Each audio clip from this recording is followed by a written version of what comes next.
नमस्कार शेतकरी मित्रांनो, स्वागत आहे आपल्या सर्वांचे पुन्हा एकदा बाकाल ॲग्रो पॅटर्न या आपल्या शेतीविषयक यूट्यूब चॅनलमध्ये.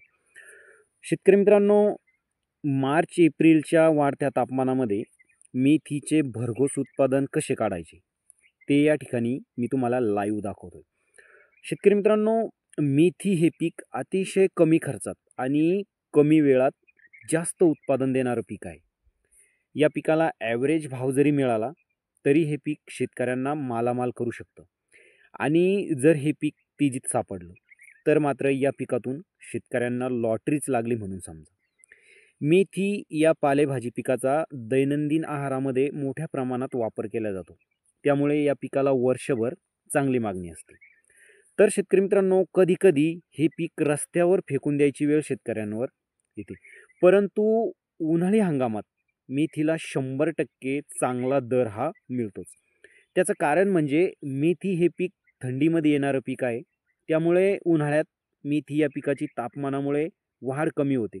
शिवाय पाण्याप्रती हे पीक अतिशय सेन्सिटिव्ह पीक आहे, त्यामुळे पाण्याचा थोडा जरी ताण पडला तर मेथी पिकाची जी काही जळ आहे तर ती खूप मोठ्या प्रमाणात होती.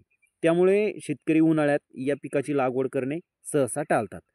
परिणामी पावसाळी आणि हिवाळी हंगामाच्या तुलनेत उन्हाळी हंगामात बाजारात मेथीची जी काही आवक आहे तर ती कमी राहते. त्यामुळे उन्हाळ्यात या पिकातून चांगला नफा हा आपल्याला मिळवता येतो. तर शेतकरी मित्रांनो, उन्हाळ्यात मेथीचं भरघोस उत्पादन घेण्यासाठी आपल्याला जमिनीची निवड, बियाणे कोणते घ्यायचे, खत व्यवस्थापन, फवारण्या कोणत्या करायच्या आणि पाणी व्यवस्थापन अशी संपूर्ण माहिती आपण या व्हिडिओमध्ये पाहणार आहोत. त्यामुळे हा व्हिडिओ शेवटपर्यंत पहा. तसेच सर्वांना विनंती आहे की तुम्हाला शक्य होईल तेवढं व्हिडिओला लाईक, शेअर आणि कमेंट करायला विसरू नका. सोबतच चॅनलला सबस्क्राईब करून नोटिफिकेशन बेल हा ऑन करा, म्हणजे येणाऱ्या प्रत्येक नवीन व्हिडिओचं नोटिफिकेशन हे तुम्हाला मिळेल. तर शेतकरी मित्रांनो, तुम्हाला जर उन्हाळी हंगामामध्ये मेथी या पिकाची लागवड करायची असेल, म्हणजे पर्टिक्युलरली मार्च किंवा एप्रिल महिन्यामध्ये, इथं तापमान खूप जास्त असतं शेतकरी मित्रांनो. त्यामुळे त्याच्यात सगळ्यात महत्त्वाचा जो मुद्दा येतो तो म्हणजेच जमिनीची निवड. तर जमिनीची निवड करत असताना शेतकरी मित्रांनो, उन्हाळी हंगामामध्ये शक्यतो काळी, भारी आणि उत्तम पाण्याचा निचरा होणारी, ज्या जमिनीत ओलावा टिकून ठेवण्याची चांगली क्षमता आहे, अशा जमिनीची मेथी लागवडीसाठी निवड करावी. ही जमीन तापमानामध्ये कमी तापते, तिच्यात थंडावा असल्यामुळे शेतकरी मित्रांनो, या जमिनीमध्ये मेथी पिकाची जी काही होणारी जळ आहे तर ती जळ कमी होते. परिणामी आपल्याला उत्पादन जे आहे तर ते चांगलं मिळतं. तुम्ही जर हलक्या आणि मध्यम स्वरूपाच्या किंवा मुरमाड स्वरूपाच्या जमिनीमध्ये जर उन्हाळी हंगामात मेथी पीक घेणार असेल तर शेतकरी मित्रांनो, अशा जमिनीमध्ये तुम्हाला पाहिजे तसं उत्पादन मिळू शकत नाही. त्यानंतर शेतकरी मित्रांनो, आपल्याला जमिनीची चांगल्या पद्धतीनं आडवी उभी नांगरट करायची, रोटावेटर करून तिला वखराच्या 1-2 पाळ्या देऊन जमीन चांगली भुसभुशीत करायची, म्हणजे जेणेकरून तिच्यामध्ये आपल्याला मेथी लागवडीसाठी जे वाफे काढायचे तर ते वाफे हे चांगले निघतील. आता तुम्ही जर हातानं विस्कटून बियाणं टाकणार असेल तर तुम्हाला अगोदर वाफे काढणं गरजेचे आहे. आणि जर तुम्ही पेरणी यंत्रानं पेरणी करणार असेल शेतकरी मित्रांनो, तर त्याच्यामध्ये जे काही वाफे काढण्याची पद्धत आणि खत टाकण्याची पद्धत ती त्याच्यामध्ये सुविधा एकत्र मिळते. त्याच्यामुळे तुम्हाला तो एक बेनिफिट आहे. तुम्ही पेरणी यंत्रानं पेरणी करू शकता. पण हातानं जर टाकणार असेल तर अगोदर वाफे काढा शेतकरी मित्रांनो, आणि त्याच्यानंतर हातानं बियाणं विस्कटून टाका. बियाणं टाकताना शेतकरी मित्रांनो अशा पद्धतीने टाका की बियाणं त्या ठिकाणी खूप पतलं होणार नाही आणि खूप दाट होणार नाही. पतलं झालं तरी फायदा नाही आणि दाट झालं तरी फायदा नाही. समप्रमाणात बियाणं पडेल अशा पद्धतीनं बियाणं विस्कटून फेका वाफ्यामध्ये, आणि त्याच्यानंतर त्याच्यावर वखराची पाळी द्या, म्हणजे बियाणं चांगल्या पद्धतीने जमिनीमध्ये मिसळेल आणि मग त्याच्यावर आपल्याला पाणी द्यायचं आहे. याच्या अगोदर शेतकरी मित्रांनो, तुम्हाला जे काही खत व्यवस्थापन करायचं आहे तर वाफ्यामध्ये तुम्हाला शक्य झाल्यास सिंगल सुपर फॉस्फेट एकरी 1 बॅग तुम्हाला फेकून द्यायचं आहे. आणि त्याच्यानंतर पुन्हा 20 ते 25 किलो 24-24-0 हे खत तुम्हाला द्यायचं आहे. पेरणी यंत्रानं टाकणार असेल तर 24-24-0 पेरणी यंत्रातून देता येतं, परंतु सिंगल सुपर फॉस्फेट तुम्हाला अगोदर वाफ्यात फेकणं त्या ठिकाणी गरजेचं आहे.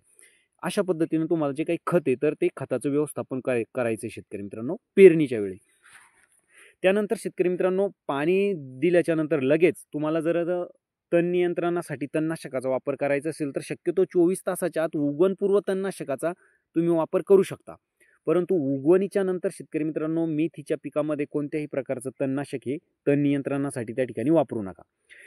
उगवण झाल्याच्या नंतर तण नियंत्रण जर करायचं झालंच तर शक्यतो शेतकरी मित्रांनो टोकन करून त्या ठिकाणी, टोकरणी जी करून म्हणतो आपण, तर त्या ठिकाणी मंजुराच्या साहाय्यानं जे काही तण आहे तर ते तुम्ही काढू शकता.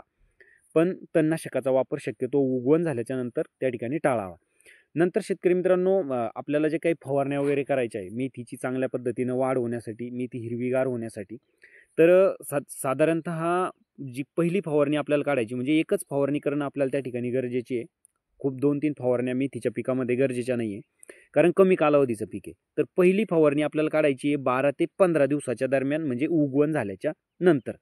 तर फवारणीमध्ये आपल्याला जास्तीत जास्त टॉनिकचा वापर करायचा आहे शेतकरी मित्रांनो, जेणेकरून वाढ होईल, मेथी हिरवीगार असेल, मेथीमध्ये चांगल्या प्रकारची ग्रीनरी आणि शाईन येईल. अशा पद्धतीने आपल्याला तिथं टॉनिक वापरायचे. टॉनिकमध्ये तुम्ही ॲमिनो ॲसिड असलेले कोणतेही टॉनिक घेऊ शकता, बायोविटा एक्स असे टॉनिक घेऊ शकता. आणि कीटक नाशकामध्ये शेतकरी मित्रांनो, म्हणजे रस शोषण करणाऱ्या किडी वगैरे जर असेल तर त्याच्या नियंत्रणासाठी तुम्ही उलाला, टाटाचं रोगर असे जे काही कीटकनाशक आहे त्याचा वापर करू शकता. बुरशीनाशकामध्ये तुम्ही साप पावडर, टिल्ट किंवा M45, रोको यासारख्या बुरशीनाशकाचा फवारणीमध्ये तुम्हाला वापर करायचा आहे. खूप जास्त महागडी औषधं घेण्याची त्या ठिकाणी तुम्हाला गरज नाही शेतकरी मित्रांनो. अशा पद्धतीनं जे काही फवारणीचं नियोजन आहे, तर ही पहिली फवारणी 12 ते 15 दिवसाच्या आसपास आपल्याला काढायची आहे. त्यानंतर शेतकरी मित्रांनो, वाढ जर खूपच तुम्हाला कमी दिसत असेल तर एक 15 दिवसाच्या आसपास तुम्ही एक युरियाचा डोस मेथीच्या पिकाला देऊ शकता. एकरी 20 ते 25 किलो युरिया तुम्हाला फेकायचा आहे आणि पाणी व्यवस्थापन करायचं आहे. किंवा मग शेतकरी मित्रांनो, 200 लिटर पाण्यामध्ये तुम्ही साधारणतः 2 किलो युरिया, ग्रॅन्युअल्स युरिया हा 200 लिटर पाण्यामधून फवारणीसुद्धा त्या ठिकाणी मेथीच्या पिकावर तुम्ही करू शकता शेतकरी मित्रांनो. त्याचा एकंदरीत चांगला फायदा होईल ग्रीनरीसाठी आणि मेथीची चांगली वाढ होण्यासाठी. तर हे झालं शेतकरी मित्रांनो तुमचं फवारणीचं नियोजन. त्यानंतर सगळ्यात महत्त्वाचा आणि शेवटचा मुद्दा आहे तो मेथीच्या पिकामध्ये, तो म्हणजेच पाण्याचं व्यवस्थापन. आता मेथी पिकाला पाणी खूप जास्त लागतं शेतकरी मित्रांनो, कारण मेथी हे पाण्याप्रती खूप सेन्सिटिव्ह पीक आहे.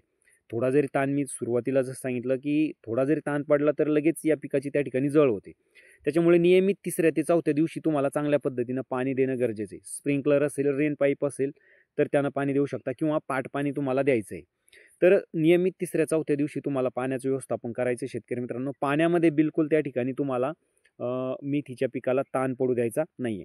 अशा पद्धतीनं तुम्ही जर शेतकरी मित्रांनो उन्हाळी हंगामामध्ये मेथी या पिकाचं नियोजन केलं तर चांगल्या पद्धतीनं त्याच्यातून तुम्हाला उत्पादन हे घेता येतं. आणि उन्हाळ्यात मेथीला रेट चांगला मिळत असल्यामुळे शेतकरी मित्रांनो त्याच्यातून 2 पैसे तुम्हाला राहतील.